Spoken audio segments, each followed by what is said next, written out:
तभी कहीं से मंच पर एक जूता आया और कोई श्रोता चिल्लाया कि अरे मेरे बाप अब तो चुप हो जा, मंच से उतर कर कहीं सो जा, नहीं तो हमसे कुछ ऐसा हो जाएगा कि तू वापस जिंदा घर नहीं जाएगा। मगर कवि बोले मैं तो यूं ही कविता सुनाऊंगा, अरे जब तक दूसरा जूता मंच पे नहीं आता मैं घर नहीं जाऊंगा। हाँ। ये कवियों की बात होती है साहब। हम लोग इटावा में रहते हैं, इधर जिस मोहल्ले में, तो वहां कवि और पंडित में जो पुजारी होता है उसमें कुछ अंतर ही नहीं समझते। हमने अपने घर के बाहर लगा दिया कवि, तो एक दिन शाम को 4-5 राइफल वाले आए, गेट खटाया, बोले खोलो खोलो। तो हमने खोला, बोले चलो बैठो गाड़ी में। तो हमने कहा काम, बोले हवन करानो है। तो हमने कही यार हम कवि हैं, बोले वो सब हम नहीं जानते, खेत में बोरिंग होनी है और बाँ में तुम्हें करनी कथा। अब हमने तो जिंदगी में कविता सुनाई साहब, अब कथा वथा का तो कोई चक्कर नहीं पता।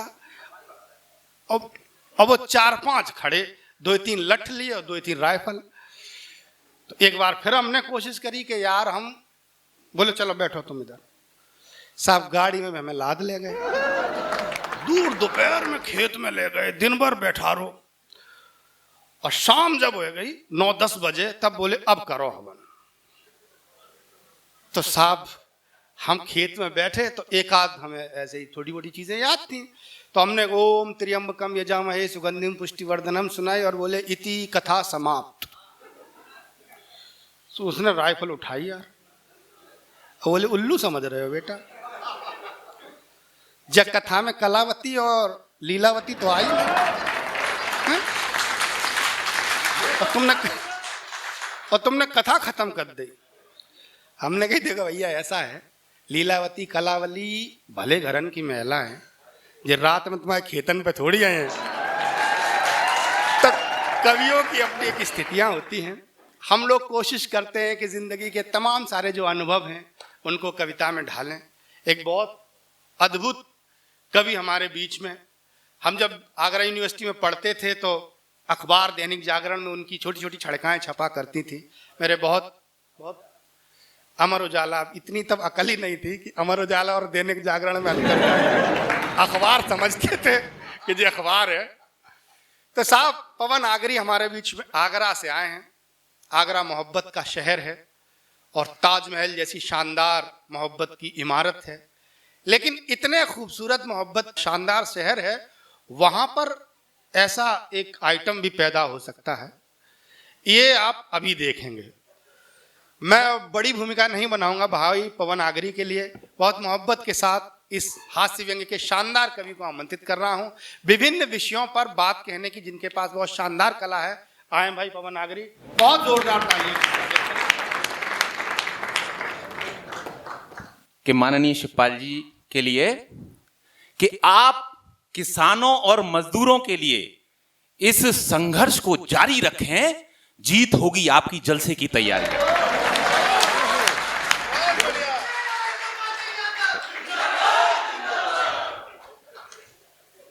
ये मैंने इसलिए कह दिया था क्योंकि उसके बाद मुझे बहुत सारी ऐसी बातें करनी है। देखिए मैं आपको बताता हूं, मैं सबसे पहले कवियों के ऊपर ही कविता पढ़ता हूं। अभी एक कवि कविता पढ़ रहे थे, रसिक जी।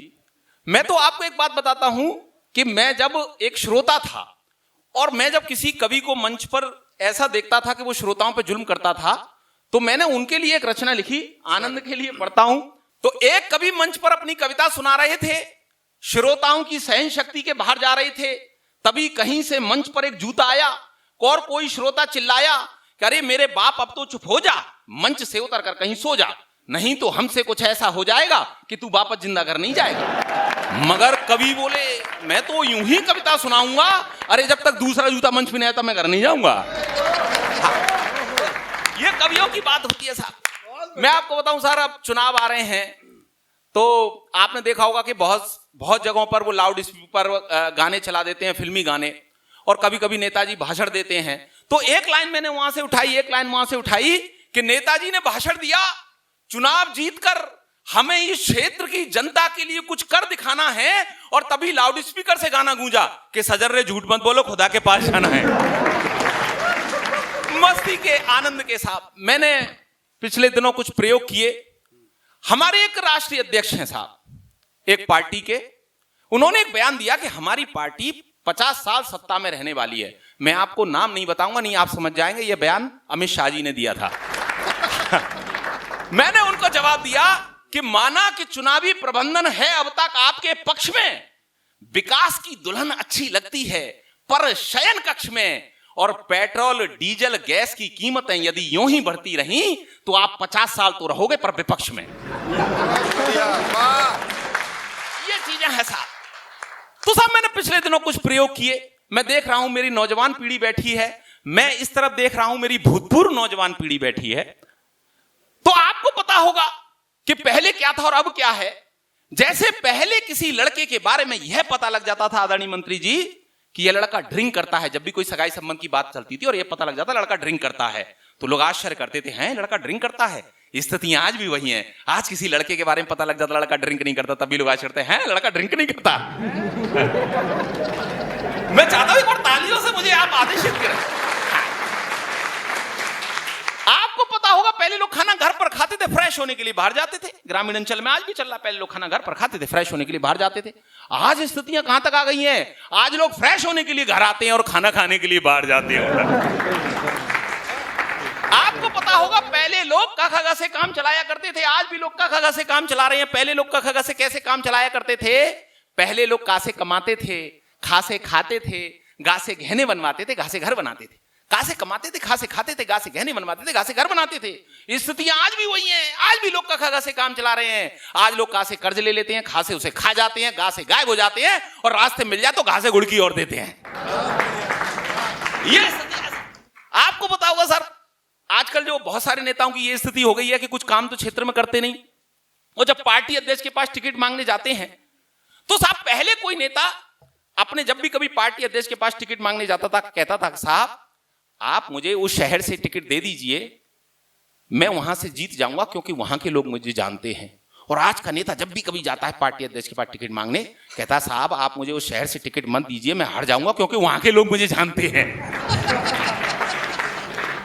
आपको पता होगा हमारे प्रधानमंत्री जी ने एक बयान दिया कि साहब ना खाऊंगा ना खाने दूंगा, तो बहुत से उनके जो चेले थे उन्होंने लंच पैक कराया और विदेश चले गए।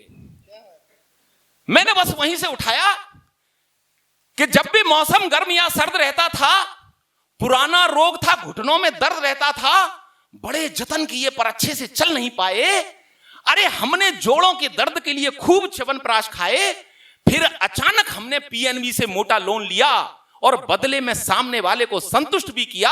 अब मेरे पैरों में इतनी ताकत आ गई है कि मैं पर्वत तक लांघ सकता हूं, मैं बैंक का पूरा पैसा लेकर विदेश भाग सकता हूं। मैं आपको बताता हूं साहब, देखिए मैं देख रहा हूं हमारे नौजवान साथी बैठे हुए हैं। आपको पता होगा साहब मैं तो इंटरमीडिएट का विद्यार्थी हूं। इंटरमीडिएट और हाई स्कूल की जो परीक्षाएं होती हैं उसमें आप 4-5-6 कवियों की जीवनी पेपर में आती है, आप उसमें से याद कर लेते हो और उसमें से एक कवि की जीवनी पेपर में फंस जाती है। आपने भी ऐसी परीक्षाएं दी, हमने भी ऐसी परीक्षाएं दी हैं। एक लड़का था, दूसरे दिन हिंदी की परीक्षा होनी थी, अब उसको यह भी याद नहीं रहा कि भाई जब मेरे को उसकी नकलें उसने तैयार की और उसे शरीर के प्रत्येक अंग में छुपा लिया। अब उसे यह भी याद नहीं रहा कि उसने कौन सी पर्ची कहां छुपा ली। उसके लिए भी उसने एक पर्ची तैयार कर ली, वो पर्ची पकड़ी गई। आनंद के लिए बोर्ड की परीक्षा का सालाना सत्र, हिंदी का आया प्रश्न पत्र, सभी परीक्षार्थी पेपर हल कर रहे थे, कुछ अकल से और कुछ नकल कर रहे थे। तभी एक छात्र ने छोटी सी पर्ची निकाली, उस पर कुछ उड़ती सी नजर डाली, लेकिन निरीक्षक की नजर से बच नहीं पाया। उसने उस छात्र से उस पर्ची को छुड़ाया और पर्ची को पढ़कर तो उसके छक्के छूट गए। हिंदी के कवियों के भाग्य फूट गए, क्योंकि उस पर्ची में लिखा था कि कबीरदास जी मोजे में, सूरदास जी बाह में। उस पर्ची में लिखा था कि कबीरदास जी मोजे में, सूरदास जी बाह में, तुलसीदास बेल्ट में, बिहारी लाल पांव में, महादेवी आस्तीन में, पंत जी अगल में, प्रसाद जी कॉलर में, निराला जी बगल में। कि कबीरदास जी मोजे में, सूरदास जी बाह में, तुलसीदास बेल्ट में, बिहारी लाल पांव में, महादेवी आस्तीन में, पंत जी अगल में, प्रसाद जी कॉलर में, निराला जी बगल में, और शेष के लिए एक छोटी सी पर्ची घड़ी के डायल में, जिसमें हिंदी साहित्य का इतिहास मिल जाएगा। और नकल करते यदि पकड़ा गया तो एक बड़ा नोट पीछे की जेब में, जिसे पाकर निरीक्षक खिल जाएगा। कि नकल करने यदि पकड़ा गया तो एक बड़ा नोट पीछे की जेब में जिसे पाकर निरीक्षक खिल जाएगा। हमें यह देखकर उस लड़की की बुद्धिमत्ता पर बड़ा आश्चर्य हुआ कि देखो ये लड़का कितना दूरदर्शी है, अरे हम सबसे ज्यादा मर्मस्पर्शी है। यदि यह बड़ा होकर कुछ नहीं बन पाया तो जरूर ये नेता बनेगा और हम जैसे शिक्षित बेरोजगारों का प्रणेता बनेगा। ये देखते ही देखते हमसे बहुत दूर निकल जाएगा और हम जैसा युवा इस शिक्षा की चक्की में पिसता ही रह जाएगा। हम जैसा युवा इस शिक्षा की चक्की में पिसता ही रह जाएगा। दोस्तों, पिछले दिनों मेरी एक कविता बहुत वायरल हुई, बहुत सारे चैनलों पर वायरल हुई। मैं उस कविता को इसलिए पढ़ना चाहता हूं कि देश की जो स्थिति है, हम कितने लोग हैं, हम आदरणीय शिवपाल जी जैसे कितने लोग हैं जो उन संस्कारों को जीते हैं, लोगों के लिए खड़े होते हैं। लेकिन आज स्थिति जो हो रही है, आज हर व्यक्ति इस देश में कुछ ना कुछ खा रहा है, केवल वही चिल्ला रहा है जिसे खाने का मौका नहीं मिल पा रहा। मैं आपको बताता हूं साहब कि हमारे एक मित्र खाने की प्रतियोगिता में लगातार 20 साल से फर्स्ट आ रहे हैं, 20 आदमियों का खाना अकेले ही खा रहे हैं। एक दिन हमने उनसे कहा कि मित्र, आश्चर्य है, महंगाई के दौर में भी तुम इतना खा रहे हो, वास्तव में खाने की दौड़ में तुम बहुत आगे जा रहे हो। हमारी बात को सुनकर वे कुछ उदास हो गए। पहले कुछ दूर खड़े थे मगर अब पास हो गए। बोले, अरे हम कहां, कुछ हमसे भी अधिक खा रहे हैं और इतना खाकर भी बड़े मजे से पचा रहे हैं। कि कुछ हमसे भी अधिक खा रहे हैं और इतना खाकर भी बड़े मजे से पचा रहे हैं, क्योंकि भैया यह स्वतंत्र भारत है या खाने की सब में आदत है। क्योंकि भैया यह स्वतंत्र भारत है या खाने की सब में आदत है। विधायक विधान खा रहे हैं, सांसद संविधान खा रहे हैं, नेता ईमान खा रहे हैं, पुजारी भगवान खा रहे हैं, पंडित पुराण खा रहे हैं, मुल्ला कुरान खा रहे हैं, और कुछ ऐसे भी हैं लोग जो मेरा समूचा हिंदुस्तान खा रहे हैं। कुछ ऐसे भी हैं लोग जो मेरा। बहुत बहुत धन्यवाद।